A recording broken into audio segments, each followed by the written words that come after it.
한복나 68일 출애굽기 18장을 통하여서 하나님께 주신 지혜와 지식으로 말씀이 깨달아지고 깨달아진 그 말씀을 가지고 삶을 사는 저와 여러분이 되기를 간절히 소망합니다.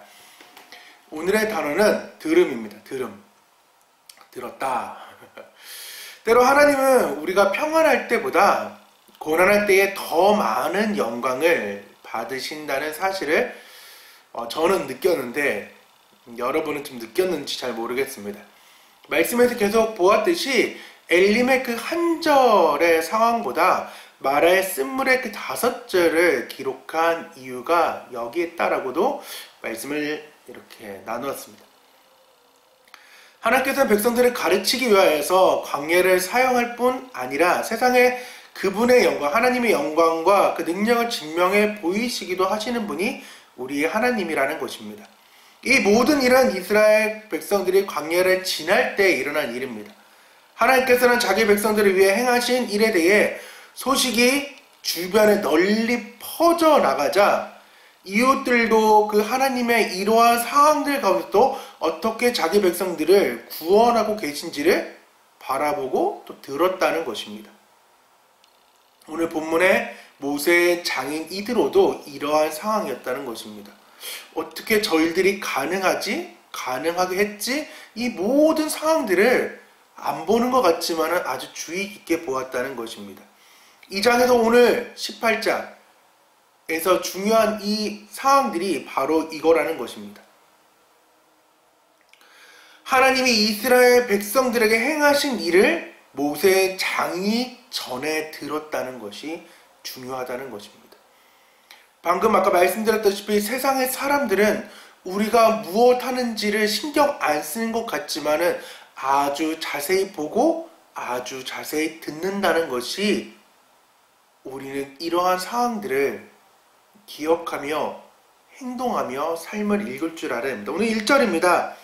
모세의 장인이며 미디안의 제사장인 이드로가 하나님이 모세에게와 자기의 백성 이스라엘에게 하신 일 곧 여호와께서 이스라엘을 애굽에서 인도하여 내신 모든 일을 뭐 했다고요? 들으니라. 그러면서 이 장인 이드로가 모세의 아내 십보라와 아들 게르솜과 엘리에셀 2명을 데리고 옵니다. 십보라와 이 두 아들이 왜 떠났는지에 대해서 성경학자들마다 여러 가지 의견들이 있습니다. 그 피난편의 그 사건 이후로 떠난 건지 어떻게 된지 사건인지는 모르지만은 여튼 가정이 지금 깨져 있다가 드디어 4장에서 깨져 있었거든요. 그러니까 14장 만에, 그러니까 시기 상황은 정확히 모르지만 우리 상으로 성경을 봤을 때는 14장 만에 지금 가족이 드디어 만났다는 것입니다. 그리고 이들은 다시금 돌아가는 그 상황 가운데에 자신의 딸과 손자를 데려가지 않았습니다. 그들이 있어야 할 것은 모세의 곁이었다라고 그는 생각했기 때문이라는 것입니다.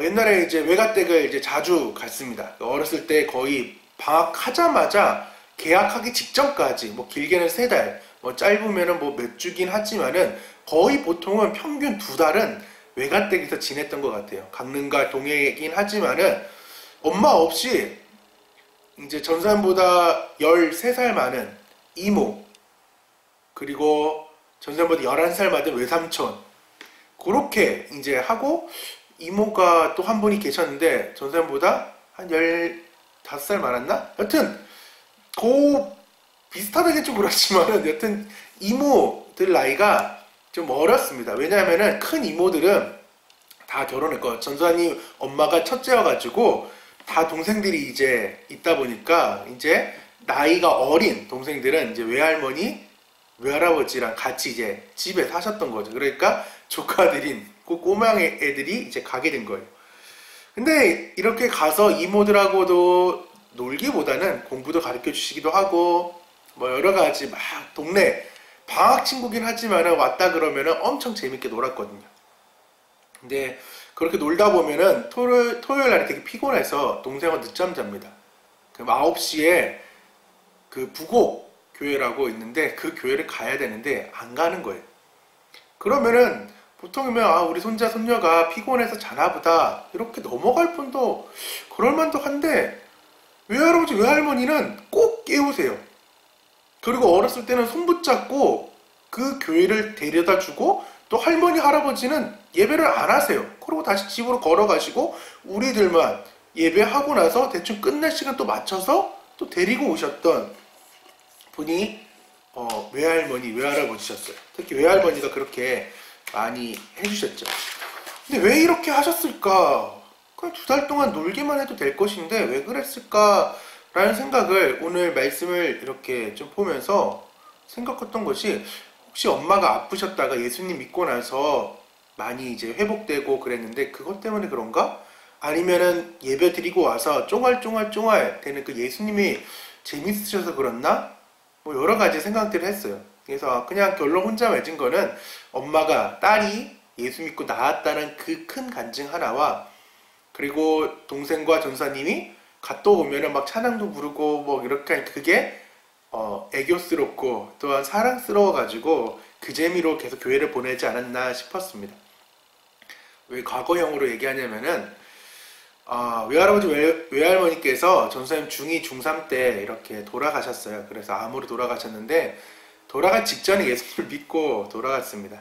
안 믿고 돌아가신 것보다는 감사한 일이지만은, 오늘 이 말씀을 보면서 왜 그 나이 중2 중3 때 중학생만 돼도 그래 복음을 전할 수 있었을 건데 왜 진지하게 외할아버지 외할머니께 복음을 전하지 못했을까라는 후회를 좀 한 본문이기도 합니다. 전사님이 지금 하고 싶은 말은, 모세가 지금 남의 나라 제사장에게, 장인이기도 하지만은 남의 나라 제사장에게 지금 하나님을 증거하고 있어요. 즉 미디안의 제사장 이드로에게 여호와 하나님을 믿는 지금 모세가 그 제사장에게, 미디안의 신을 섬기는 제사장에게 하나님을 전하고 있다는 것입니다. 그것도 담대하게. 지금으로 우리가 말하면 믿지 않은 누군가에게 아주 담대하게 내게 행해졌던 그 하나님을, 예수님을 소개하고 있다는 것에 중요한 것입니다. 특히 지금 종교가 완전히 달라요. 그것도 그 종교가 그 사람도 열심인 사람에게 아주 담대하게 전했다는 사실이라는 것입니다. 이집트의 바로는 하나님을 목도하고 보았어요.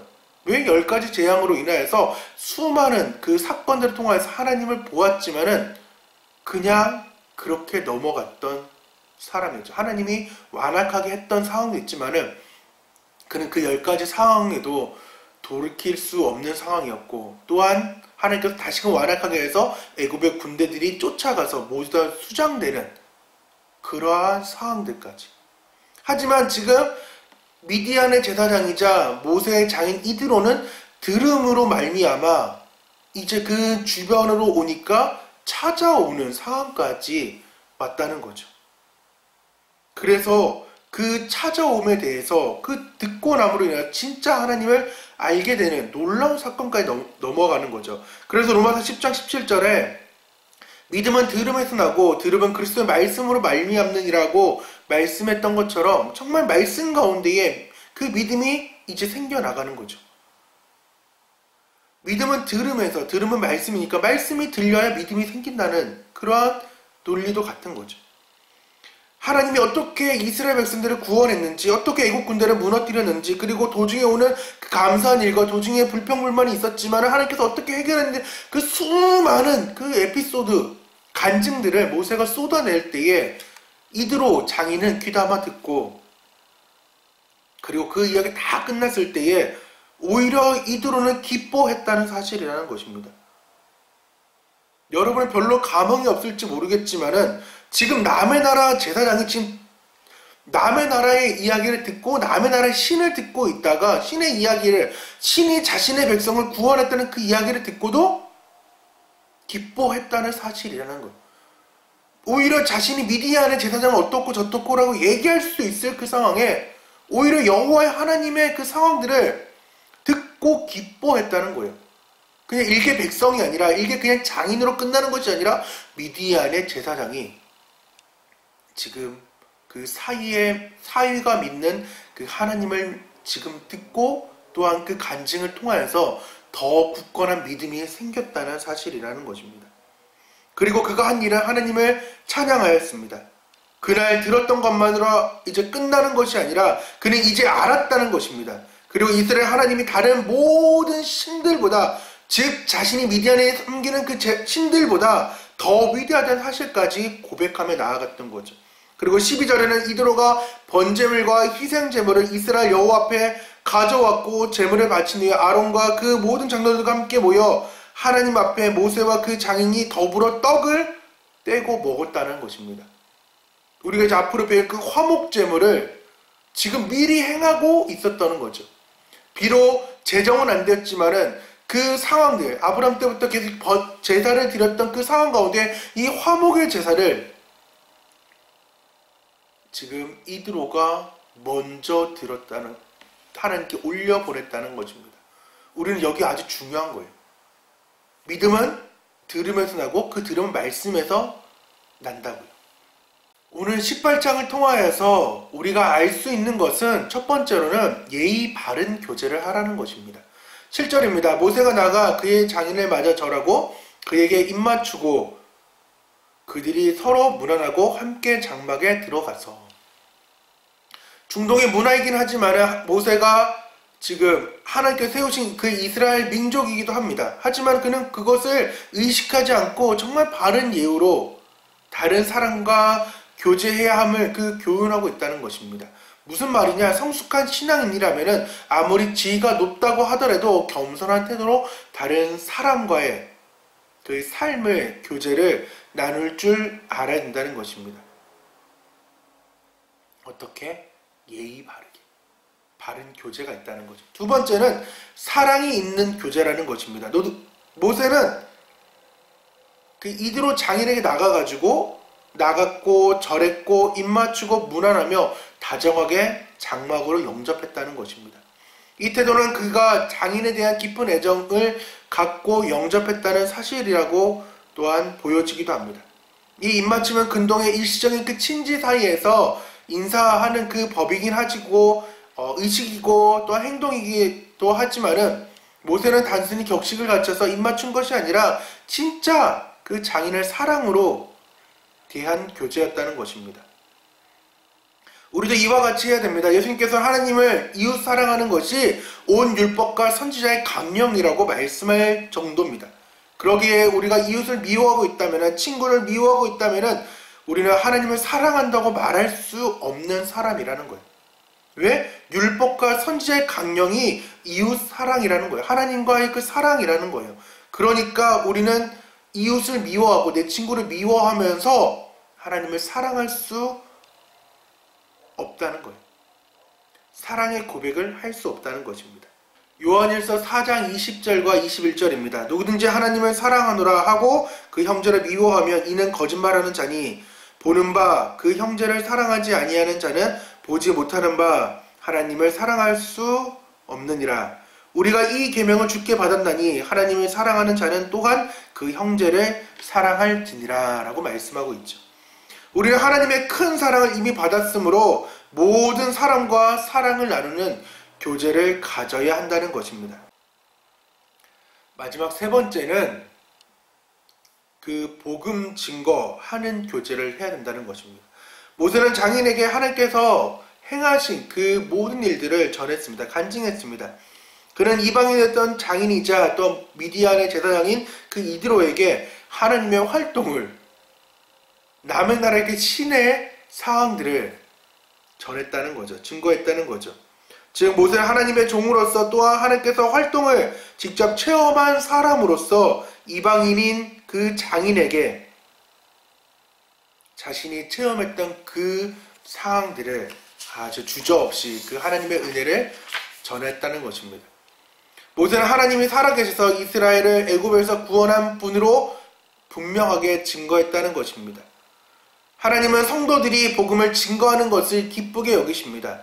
또한 마태복음 10장 32절 33절에는 누군지 사람 앞에서 나를 시인하며 나도 하늘에 계신 내 아버지 앞에서 그를 시인할 것이요 누군지 사람 앞에서 나를 부인하며 나도 하늘에 계신 내 아버지 앞에서 그를 부인하리라 라는 그 사실, 예수님을 시인하는 자가 될 것인지 예수님을 부인할 자가 될지 우리는 기억하며 예수님을 온전히 전하는 복음의 증거자로 우리를 내어 던져야 된다는 것입니다.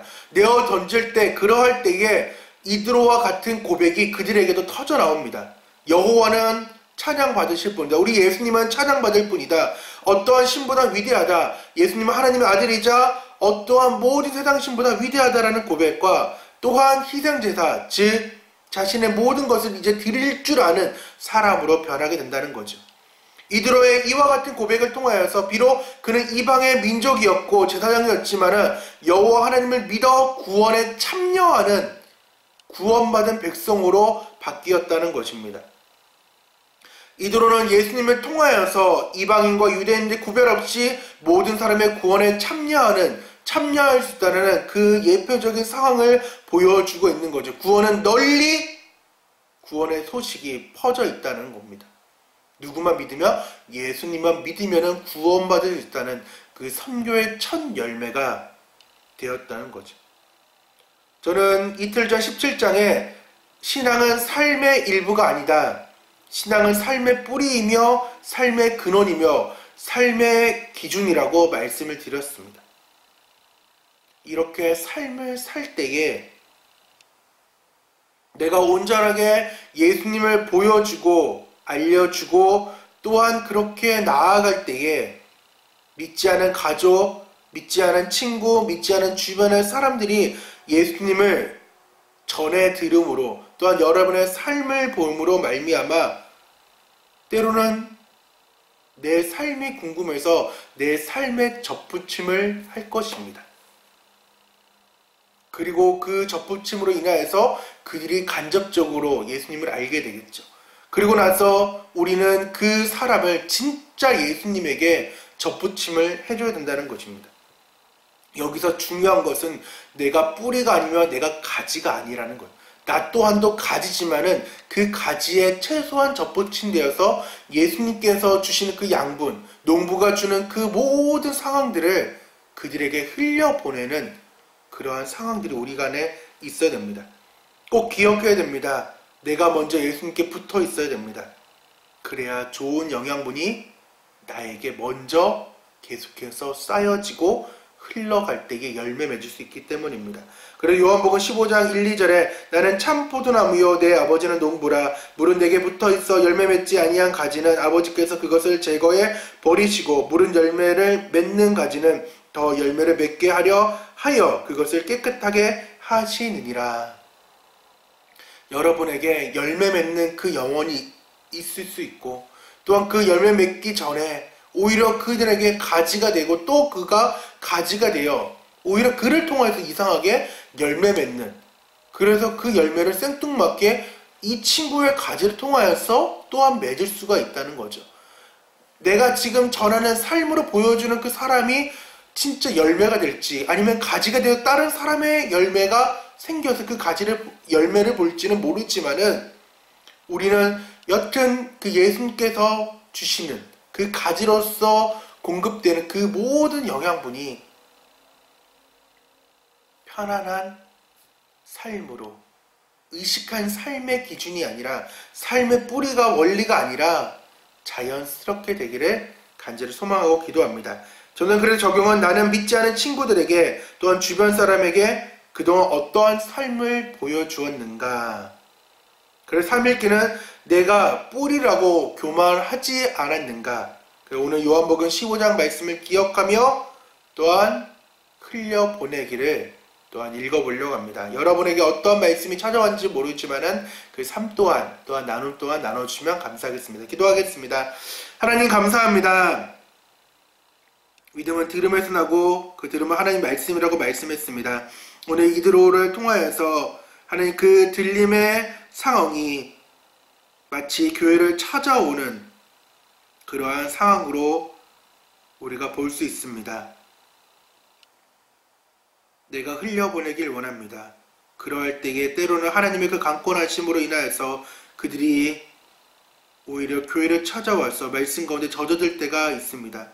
그러지 못하는 사람이라 하더라도 내가 전해야 될 그 부분들을 전하게 도와주시고 삶을 살 때 그들에게 말씀이 흘려질 때에 그들이 반드시 변화될 것을 믿고 그냥 그분들을 내버려 두는 것이 아니라 내가 믿는 사람으로서 또한 예수님 믿는 사람으로서 그들에게 좋은 선한 영향력을 끼칠 수 있도록 도와주셔서 다만 내가 뿌리가 아니라는 사실을 기억하게 도와주시고 내가 가지라는 사실을 반드시 기억하여서 뿌리 되신 예수님께 또한 가지 된 그 예수님께 농부 되신 그 하나님께 모든 것을 맡기며 나아갈 수 있는 귀한 한문나 친구들과 성도 될 수 있도록 도와주셔서 주님께서 함께 하실 걸 믿사오며 살아계신 예수님의 이름으로 기도드립니다. 아멘. 다 같이 뭐라고요?